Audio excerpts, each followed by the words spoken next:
बिस्मिल्लाहिर्रहमानिर्रहीम, अस्सलाम वालेकुम, good morning and welcome to morning with Jugal. जब हम एजुकेशन हासिल करते हैं या रोजी रोटी कमाने के लिए निकलते हैं तो कुछ ऐसी चीज़ें होती हैं जो हम अपने सामने रखते हैं गोल्स के तौर पे, या कुछ ऐसी वैल्यूज़ होती हैं जिनके बारे में हम सोचते हैं। उन वैल्यूज़ में अक्सर बल्कि अमूमन दौलत होती है, पहचान होती है, शोहरत होती है, इज्जत हासिल करना होता है। लेकिन एक ऐसी बड़ी इंपॉर्टेंट गोल होता है, एक बहुत इंपॉर्टेंट वैल्यू होती है जिसको हम बिल्कुल इग्नोर कर जाते हैं, और वो होता है सोशल वर्क। सोशल वर्क या फिर उसको आप वॉलंटियर वर्क भी कह सकते हैं। अब सोशल वर्क क्या है? इससे मुराद उन लोगों की भलाई के लिए काम करना जो बदले में हमारे लिए शायद कुछ भी नहीं कर सकते, लेकिन इसको मैं थोड़ा सा अमेंड करना चाहूँगी। उन लोगों के लिए काम करना जो बदले में हमें शायद कुछ रकम या कोई चीज़ नहीं दे सकते, लेकिन एक बहुत बड़ा तोहफा हमें दे सकते हैं, और वो है बहुत सी दुआएं। और अगर वो दुआएं ना भी दें तो उनके लिए काम करना हमारा फ़र्ज़ है। हज़ारों साल की इंसानी तारीख में ये साबित हुआ है कि दुनिया में नाम उन लोगों ने कमाया है या कामयाबी उन लोगों ने हासिल की है, उन खुश नसीब लोगों ने जिन्हें कुदरत की तरफ से बहुत कुछ मिला। वो लोग नहीं जिन्हें कुदरत की तरफ से बहुत कुछ मिला, बल्कि वो लोग जिनके पास दूसरों के लिए देने के लिए बहुत कुछ था। ज़रूरी नहीं है कि आपके पास आप करोड़ों या लाखों में खेल रहे हो या अरबों में, कुछ लोगों के तो ऐसे भी हालात होते हैं।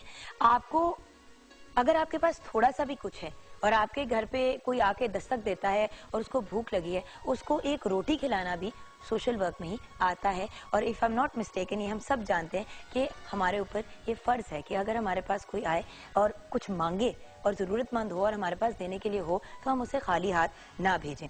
वॉलंटियर की एक्टिविटीज़ में हिस्सा लेने का बाय द वे उन लोगों को सिर्फ फ़ायदा नहीं होता जिनकी आप मदद कर रहे होते हैं, इसका फ़ायदा आपको भी बहुत ज़्यादा होता है। फॉर एग्ज़ाम्पल, आप बहुत अच्छा महसूस करते हैं जब किसी के लिए अच्छा करते हैं। कम से कम मैं जब किसी के लिए कोई अच्छा काम करती हूँ या किसी के लिए कोई ऐसी चीज़ करती हूँ जो और कोई नहीं कर पाता, तो मैं तो बहुत अच्छा महसूस करती हूँ, और आपकी इज्जत नफ्स भी इससे बहुत ज़्यादा बढ़ जाती है। इसके साथ साथ ऑफ कोर्स एक रिसर्च के मुताबिक ये साबित हुआ है कि जो लोग सोशल एक्टिविटीज़ में या वॉलंटियर वर्क में ज़्यादा इन्वॉल्व होते हैं, उनकी सेहत दूसरों की बनस्बत ज़्यादा अच्छी होती है, दिल की बीमारियों से वो महफूज रहते हैं, और उनको जहनी टेंशन बहुत कम होती हैं। जो लोग डिप्रेशन का शिकार होते हैं या बहुत ज़्यादा लो फील करते हैं, उनको तो बल्कि ज़्यादा सोशल वर्क की एक्टिविटीज़ में इन्वॉल्व होना चाहिए, क्योंकि जब हम देखते हैं कि हमारे से ज़्यादा बुरे हालात में भी लोग हैं, तो एटलीस्ट हमें अल्लाह ताला का शुक्र अदा करने कि हमारे अंदर एक चीज़ पैदा होती है कि अल्लाह ताला कम से कम मेरी इतनी बुरी सिचुएशन नहीं है। और चाहे जितनी भी बुरी सिचुएशन हो, अल्लाह ताला का हर लम्हे शुक्र अदा करना चाहिए। और उस शुक्र अदा करने के अमल में एक एक्टिविटी जो हम कर सकते हैं, जिससे हम प्रूव कर सकते हैं कि हम कितने ग्रेटफुल हैं, वो ये है कि हम दूसरों की मदद करें। अक्सर लोग ये घूम के कहते हैं कि अपना पहले घर बना लेना चाहिए, अपना पहले ये कर लेना चाहिए, अपनी गाड़ी खरीद लेनी चाहिए, अपनी बिजनेस शुरू कर लेनी चाहिए, फिर दूसरों का की देखी जाएगी। लेकिन प्रॉब्लम ये है कि जब हम अपनी ही चीज़ों की काविश में लगे रहते हैं तो हमारे अंदर सेल्फिशनेस पैदा हो जाती है, और हम बस अपना ही सोचते रहते हैं। कोशिश यही करनी चाहिए कि एक सर्टेन हिस्सा, ज़कात तो हमारे ऊपर फ़र्ज़ है ही, लेकिन उसके साथ साथ एक हिस्सा अपनी कमाई का साइड पे कर लें। मेरी एक दोस्त ज़हरा है, उनके हस्बैंड जो भी कमाते हैं उनमें से एक रकम उसने ज़कात से हट के रखी हुई है, जो वो लोगों पे खर्च करती है। चाहे वो जाके जो अर्थक्वेक के विक्टिम्स हैं उनके लिए कंबल लेनी हो सर्दियों में, या फिर जो हमारे फ्लड के विक्टिम्स थे उनके लिए खाने की चीज़ें जो ख़राब नहीं होती जल्दी वो लेना हो।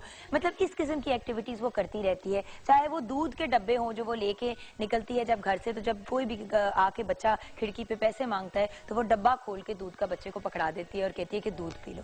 अब ये छोटी छोटी सी चीज़ें हैं। अब आप देखें कि अगर हम किसी को सिखाते भी हैं, किसी एक बच्चे को अपने घर बुला के उसको पढ़ाते हैं जो ट्यूशन नहीं अफोर्ड करता या जो स्कूल नहीं जाता, तो उससे हमें सीखने का कितना मौका मिलता है।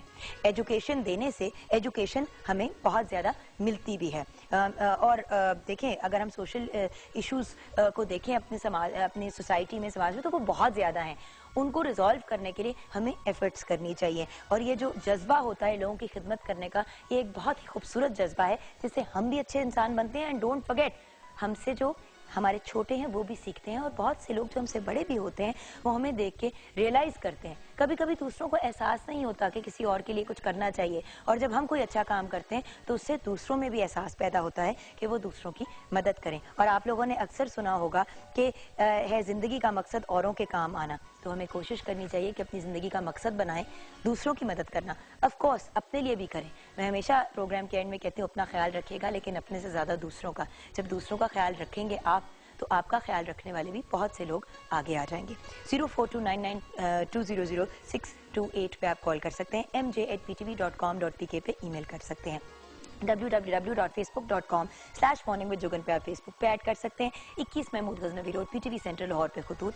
और अगर आपने ट्विटर पे ज्वाइन करना है तो JUGGUNKAZIM पे ज्वाइन कर सकते हैं। ऑफिशियल फेसबुक का अपना जो मेरा पेज है, आप लोग अक्सर पूछते हैं तो कुछ देर तक मैं अनाउंस करती रहूंगी ताकि आप लोग उसी पे ऐड करें, क्योंकि लोग फेसबुक वगैरह गलत अकाउंट्स बना के कभी कभी मिसगाइड भी लोगों को करते हैं और पैसे मांग लेते हैं और अजीब अजीब चीज़ें करते हैं। ऐसा कुछ भी कम से कम मेरे पेज पे नहीं होगा। तो JUGGUNKAZIMOFFICIAL Jugan Kazim official Facebook का मेरा पेज है। www.facebook.com/जुगन काजिम ऑफिशियल। अच्छा, सवाल आज का question of the day very very simple. Social activities में हिस्सा लेना हमारे लिए कितना फायदेमंद होता है? सोशल एक्टिविटीज़ में या वॉलंटियर वर्क में हिस्सा लेने से हमें क्या फ़ायदा होता है? मैं ये नहीं पूछना चाह रही कि दूसरों को क्या फ़ायदा होता है, मैं ये जानना चाहती हूँ कि आपकी नज़र में जब आप लोगों की मदद करते हैं तो क्या फ़ायदा होता है। यही बात है, जब हम एक दूसरे के साथ शेयर करते हैं तो जज्बा पैदा होता है हेल्प करने का। ब्रेक के बाद इसी सवाल का जवाब जो आपने जवाबात दिए हैं वो शेयर करूंगी फेसबुक के सेगमेंट में। उसके बाद मुलाकात होगी शेफ मुनीरा से। उन्होंने कमिट किया था कि आज वो चिड़ा फिश जो है वो हमारे साथ शेयर करेंगी कि उसकी रेसिपी क्या है। हम फिश वीक, अपने सी फूड वीक में फिश के ऊपर ज़्यादा तवज्जो देने, तो उसकी भी रेसिपी उनसे जानेंगे। उसके अलावा आपकी मुलाकात होगी यासीन भट्टू साहब से, वो आपके साथ शेयर करेंगे आपकी किस्मत का हाल। आप अपनी इन्फॉर्मेशन भेजें, लाइव कॉल्स करें, SMS करें, सारी इन्फॉर्मेशन हमें भेजें, हम उस इन्फॉर्मेशन को पुट फॉरवर्ड करेंगे। अपना नाम, अपनी मदर का नाम और डेट ऑफ बर्थ। अपना नाम, मदर का नाम और डेट ऑफ बर्थ यासीन साहब को चाहिए होती है, भट्टू साहब को, तो वो हमारे साथ शेयर कीजिएगा। हम उनके साथ शेयर करेंगे और आपको उनके सेगमेंट में सवालों के जवाब देंगे। एंड देन फाइनली गपशप विद जुगन में 2 लिविंग लेजेंड आर्टिस्ट हमारे साथ होंगे जो एब्सोल्युटली फिनोमिनल पर्सनालिटीज़ हैं। एक ऐसी पर्सनालिटी जो अब हमारे साथ नहीं है, कुछ अर्सा पहले वो हमसे जुदा हो गए। अल्लाह ताला उन्हें जन्नतुल फिरदौस में आला मकाम अता फरमाए, आमीन। उनकी भी हम बात करेंगे, ये आगे जाके रिवील करेंगे। उनसे रिलेटेड एक ट्रिब्यूट पैकेज भी तैयार किया है, पहले भी ट्रिब्यूट पेश किया था, अब भी करेंगे। कुछ ऐसी पर्सनालिटीज़ होती हैं जिनको जो हमारे दिलों में हमेशा जिंदा रहते हैं। तो लेजेंड आर्टिस्ट, उनसे बात करेंगे, उनके करियर्स के बारे में, उनसे भी उस पर्सनालिटी के बारे में पूछेंगे। ये सब कुछ होगा लेकिन एक ब्रेक के बाद।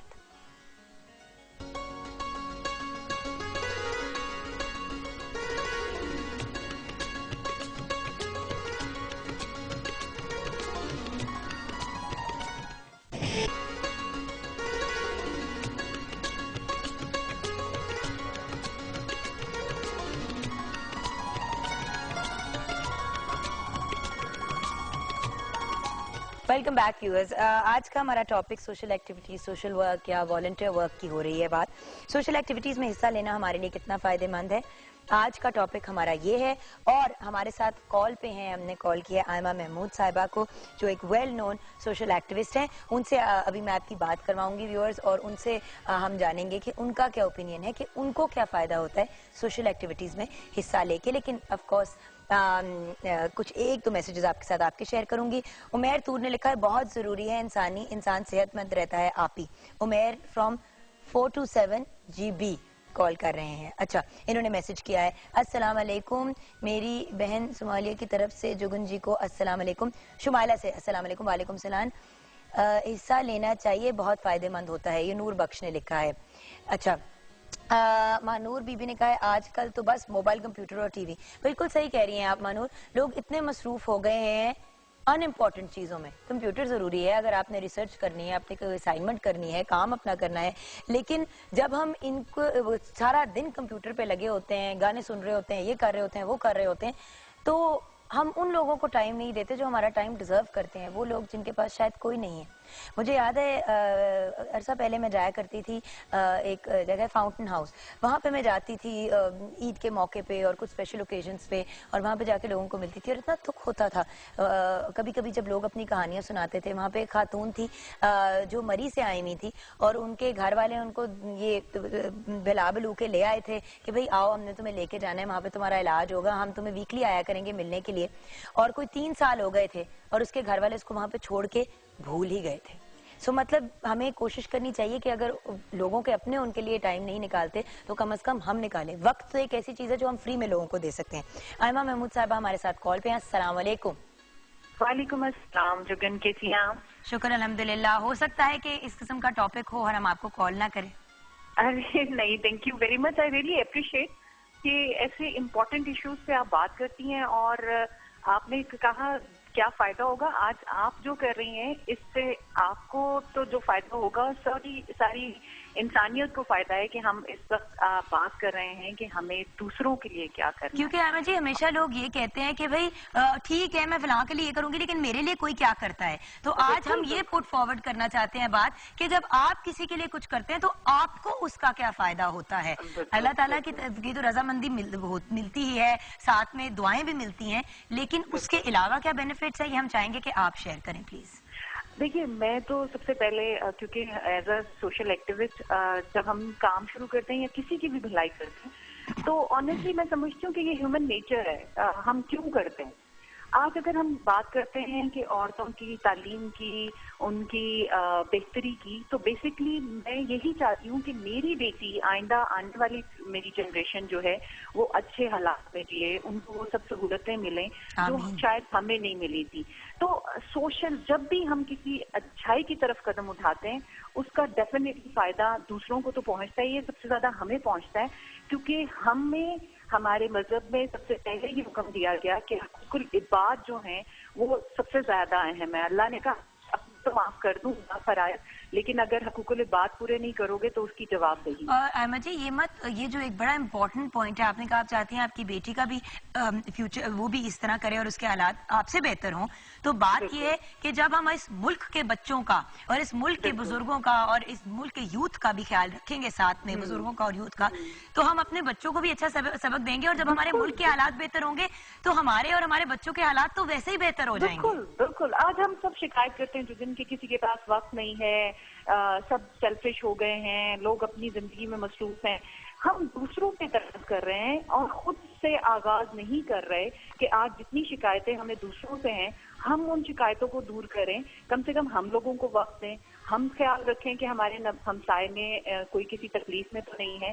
हम आगाज खुद से करें। बट अहमद जी हम लोग बातें करते रहते हैं, हम कंप्लेन करते रहते हैं। जो हम वक्त शिकायतों में गुजारते हैं वो वक्त हम किसी ऐसे इंसान के साथ गुजार सकते हैं जो हमारी नेबरहुड में हो, जो बिल्कुल अकेले हों, बुजुर्ग हों। हम उनके साथ 2 लम्हे बैठ के उनसे प्यार मोहब्बत की बात ही कर लें, उनसे कोई अच्छी बात कर लें, उनके लिए खाना ले जाए बना के।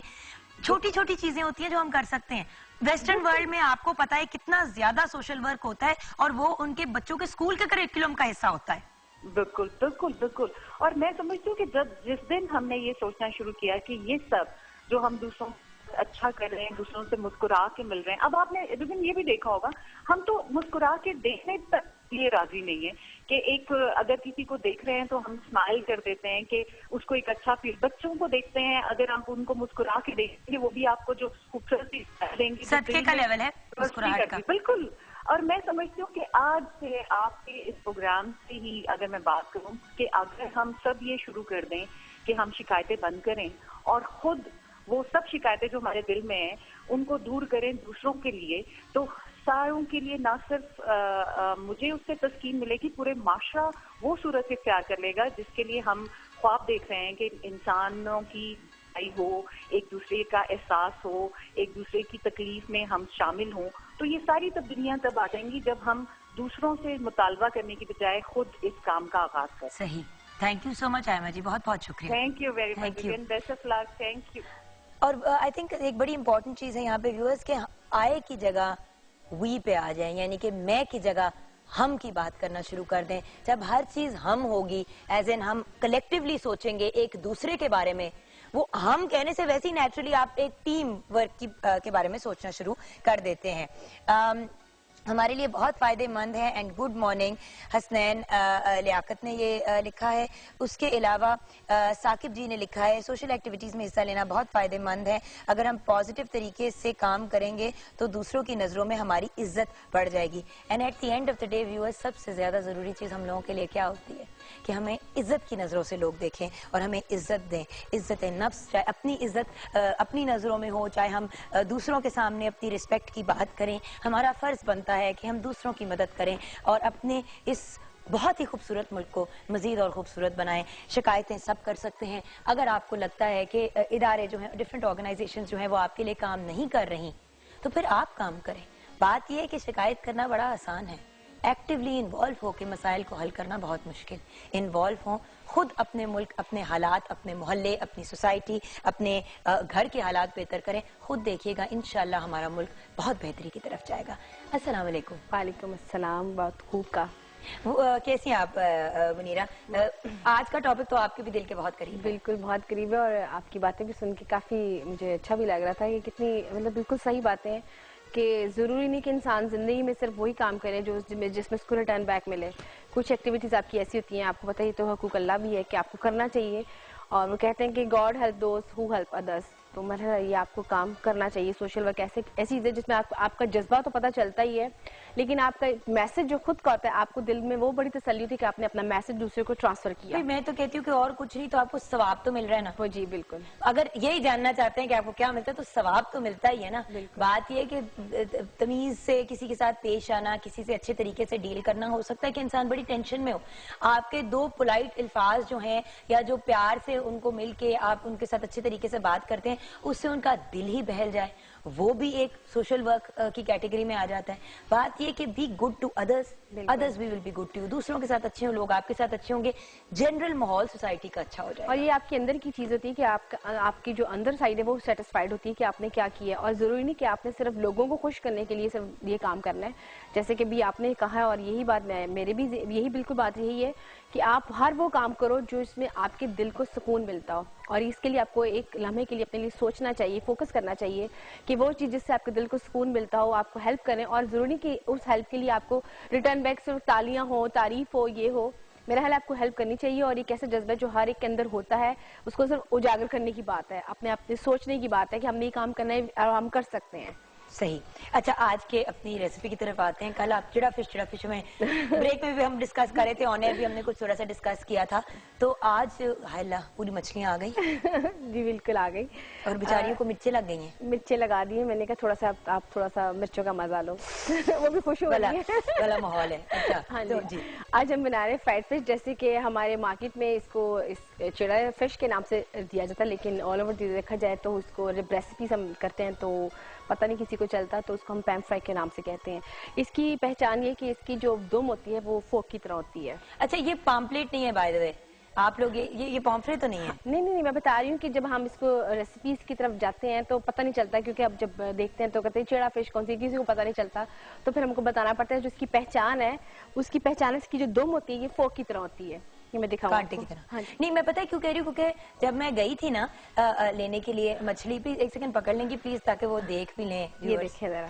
हाँ, तो ये इस तरह होती है। अच्छा, क्योंकि पाम्पलेट क्यों छोटी ही होती है फिश। अब देखिए ना, एक छोटी वहाँ पे जो आपने कट कर दी है, वो जरा दिखाएं, जो जिस तरह आपने काटी है, उसकी दो हटा के ये, तो ये ऑलमोस्ट पाम्पलेट टाइप ही लग रही है, पर पाम्पलेट जरा ज्यादा पतली होती है और व्हाइट एंड ब्लैक में होती है। और लेकिन ये हमारी यहाँ इसकी बहुत पाई जाती है। इसकी सबसे खासियत ये है कि ये समुद्र की कराची से ज्यादा आती है, और इसकी वैसे बहुत सी इकसाम होती है, लेकिन इसकी ये कि इसकी जो खूबसूरती है कि इसका एक ही कांटा होता है, और इसको जब आप निकालते हैं बहुत टेस्टी होती है। इसको सिर्फ फ्राई किया जाता है, इसको हम इसकी ग्रेवी वगैरह में नहीं बना सकते हैं, लेकिन अगर हमारा दिल करे कि इसको हमें बनाना है तो आप हमेशा इसको लड़ा से करके इसकी सॉस बना के इसको डिश आउट करें।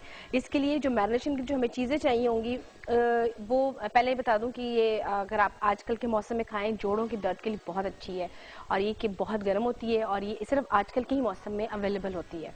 गर्मियों में जैसे आमतौर पर होता है हर फिश आपको मिल जाती है स्टोर से, तब ये नहीं खानी चाहिए। ये आजकल का मौसम है इसका खाने का।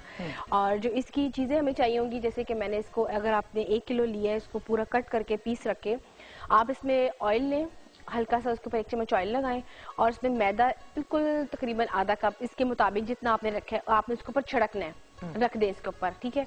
अच्छा, उसके बाद आपने करना है कि नमक हस्ब जायका लें। आपको पता है कि अगर हम बाकी मछली में जैसे नमक लगाते हैं, इसमें ऑलरेडी इतना नमक की क्वांटिटी होती है कि अगर आप इसमें ऑलरेडी लगा के रख देंगे, ज्यादा देर ना लगाएं, इसको फौरन इसको वॉश कर लें, काली मिर्च लें हस्बे जायका, पेपरिका पाउडर इसमें लें, तकरीबन आप हाफ टेबल स्पून ले लें, साथ में लेमन जूस लें 1 खाने का चम्मच, साथ में बेसन लें 2 चम्मच और अंडा लें 1 अदद, हरी मिर्च की पेस्ट लें 2 चम्मच, अदरक पेस्ट लें 2 चम्मच।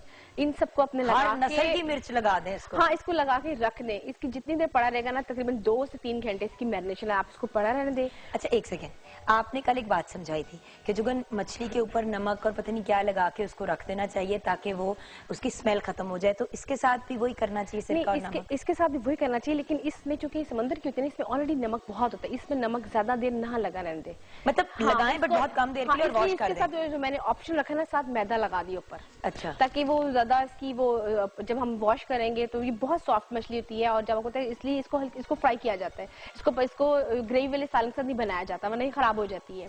तो इसके लिए ये कि आप इसको जब वॉश कर लें तो इसको उसके बाद फिर मैरिनेशन लगा दें। हाँ, फिर मैरिनेशन हमेशा ये होता है कि फिश को वॉश करने के बाद ही मैरिनेट किया जाता है। मैरिनेट के बाद वॉश कर देंगे तो उसका वो सारा कुछ लोग करते हैं। हाँ, कुछ लोग कर देते हैं, लेकिन उसको बाद आप कर दें। अच्छा, फिर और इसको मैं सर्व करूंगी एक सॉस के साथ।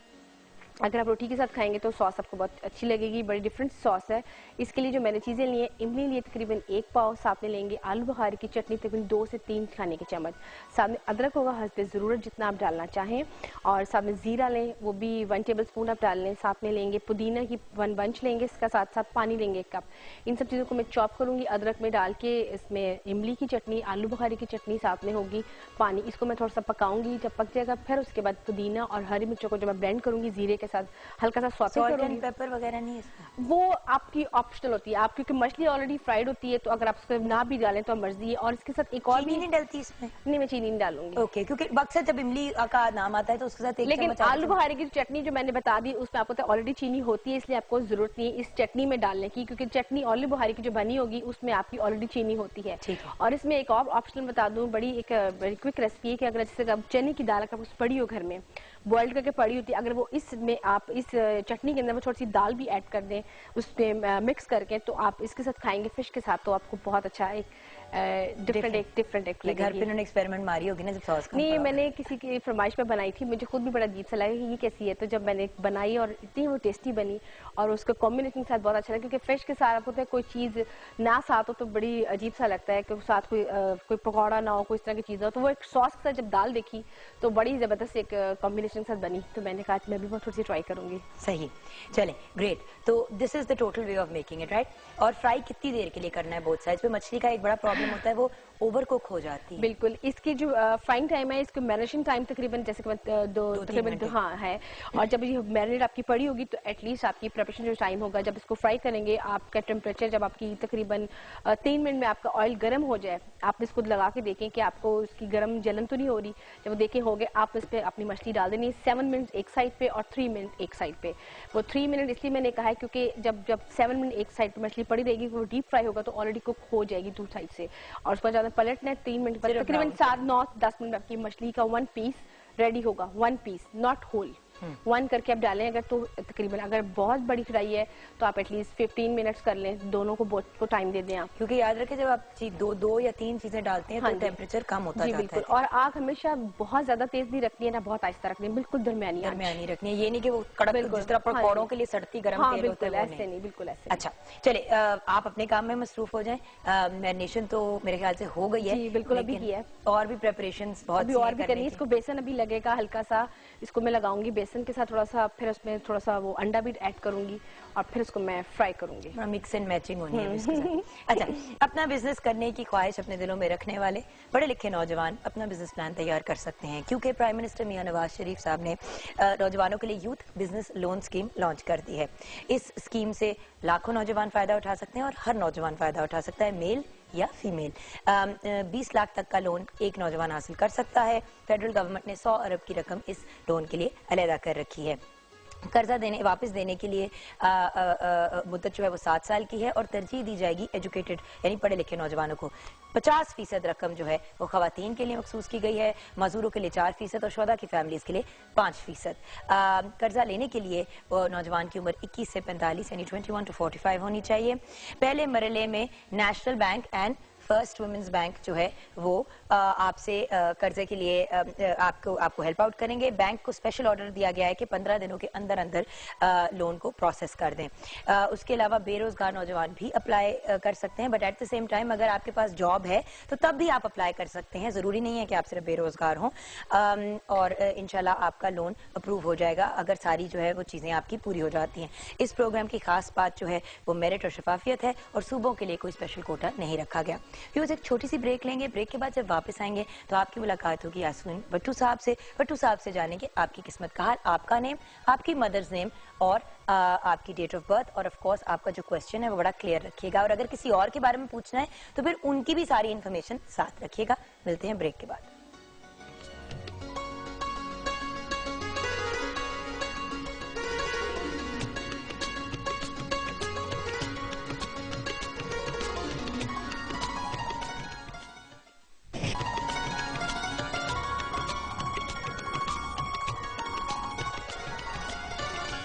Welcome back from the break viewers.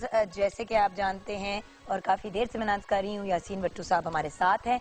उनसे जानते हैं आपकी किस्मत का हाल, लेकिन उससे पहले ऑफ कोर्स जो मैं आपको फिर से रिपीट करूंगी, जो भट्टू साहब बार बार कहते हैं, मदर्स नेम जरूरी होता है, उनको चाहिए होता है। और जब कभी आपने फॉर एग्जांपल अगर ये पता करना है कि आपकी शादी फलां बंदे के साथ चलेगी कि नहीं, तो फिर आपको उस बंदे की भी इंफॉर्मेशन देनी होती है। इंडिपेंडेंट इस तरह जवाब नहीं दिया जाता। अस्सलाम वालेकुम। वालेकुम रहमतुल्लाह व बरकातहू। क्या हाल है भट्टू साहब? अल्हम्दुलिल्लाह ठीक ठाक। भट्टू साहब आपसे सबसे पहले मैं पकड़ लेती हूँ, क्योंकि आपको पता है ना कि खेलते कूदते हुए हमारा प्रोग्राम चलता है। वैसे कूदना कम होता है, खेलना ज्यादा होता है। अच्छा, एक तो कागजात इतने आते हैं ना आपके लिए, लगता है कि जैसे पता नहीं कौन सी डॉक्यूमेंट्स आ रही हैं, लेकिन असल में आ रहे होते हैं इन्फॉर्मेशन। तो समरा कौकब से स्टार्ट करें भट्टू साहब? जी जी। अच्छा, समरा कौकब से हम स्टार्ट लेंगे। 11/9/1990। ताहिरा बीबी इनकी मदर का नाम है। रावलपिंडी से इन्होंने हमसे राब्ता किया है और 4:30 PM इनकी बर्थ का टाइम है। माशाअल्लाह। 9वीं और 10वीं के एग्जाम देने हैं। क्या पास हो जाऊंगी? और फाइनेंशियल पोजीशन कब तक ठीक होगी? एक तो इंशाल्लाह ये पास हो जाएंगी, तो फाइनेंशियल पोजीशन की थोड़ी सी ताखीर है, तो लेकिन इंशाल्लाह ताला अल्लाह करम करेगा, फाइनेंशियल पोजीशन में ठीक हो जाएगी अगले साल। अच्छा, और अच्छा 9th और 10th के एग्जाम का आपने क्या? तो पास हो जाएगी, पास हो जाएंगी, ठीक है। अच्छा, सोबिया मलिक जी जी 2/3/1992। जमीला बीबी इनकी मदर का नाम है। हरिपुर सिटी है जहां मेरी एंगेजमेंट हुई है। क्या वहां मेरी शादी हो जाएगी कि नहीं? और मैरिड लाइफ कैसी गुजरेगी? शादी जो ये चाहती है वहाँ तो मुश्किल है, नहीं हो सकेगी। नहीं, बट जहां मंगनी हो गई है बस मामला ताखीर है, बड़ी बहुत ताखीर है, देर है यानी नहीं होगी। देर है। जरा एक मतलब एक दो काम करे, सदका दें, और दूसरा है माँ बाप की इज्जत करें। अच्छा। अपनी वालदा की खास तौर पे उसका एहतराम करें, उसको नाराज ना होने दे, तो सारे मसले जो मुश्किलात आ रही हैं ना वो ठीक हो जाए। अच्छा भट्टू साहब, एक यहाँ पे क्वेश्चन बनता है कि उन्होंने ये भी पूछा है मैरिड लाइफ कैसी होगी। तो चलिए अगर यहाँ नहीं भी होती तो मैरिड लाइफ वैसे कैसे होगी इनकी? मैरिड लाइफ तो वो जो बात तो आपकी बात सही है। वैसे इंसान अगर मर्जी से ना भी हो तो वैसे जब शादी होगी तो कैसी होगी? हाँ, तो वैसे तो ये ना उसके लिहाज से, चूंकि ये खुद चूंकि पैसेस है ना, तो इस वजह से मसला जो थोड़ा सा उसका सार में गड़बड़ा भी मर्जी की मालिक हो जाएगी, और उसके बाद अगर ऐसे हो वो कुछ जो तवक्को करेगी अपने खामों से, वो चीज़ तो नहीं मिल सकती। विशफुल थिंकिंग जो है ना उसके हिसाब से तो नहीं चलना चाहिए ना। अब ये है कि दूसरे आदमी का भी ख्याल करना चाहिए। रेसिप्रोकल ट्रीटमेंट होगा तो उसके साथ चलेंगे। ये सवाल से मैं कहता हूँ। दूसरा नंबर इनका एक 8 नंबर है ना, जरा वो उसमें प्रॉब्लम क्रिएट करता है। उसके लिए मैंने बता दिया कि माँ बाप की इज्जत करे, इससे ज्यादा अच्छा वजीफा ही कोई नहीं। और सबसे बड़ी बात यह कि जो माँ बाप की इज्जत करता है उसको माँ बाप की दुआएं लगती हैं, और वो कहते हैं ना कि अपनी दुआ लगे या ना लगे, माँ की तो जरूर दुआ लगती है। दुआ अर्श मौला तक जाती है। अच्छा, कॉलर है एक भट्टू साहब, ये आपको लिखना। समरीना नाम है इनका, समरीना। जी जी। अपने बहनोई के बारे में पूछना है इन्होंने, लेकिन अच्छा। अस्सलाम वालेकुम समरीना। अस्सलाम वालेकुम शुक्रिया, कैसी हैं? शुक्र अल्हम्दुलिल्लाह, आप बताएं आप कैसी हैं? बिल्कुल ठीक। जी समरीना, बहनोई के बारे में पूछना है। जी जी। अच्छा, तो उनका नाम क्या है? आमिर जावेद। आमिर जावेद। और इनकी मदर का नाम क्या है? जाहिदा। जाहिदा। जाहिदा परवीन। जाहिदा परवीन। और डेट ऑफ बर्थ क्या है?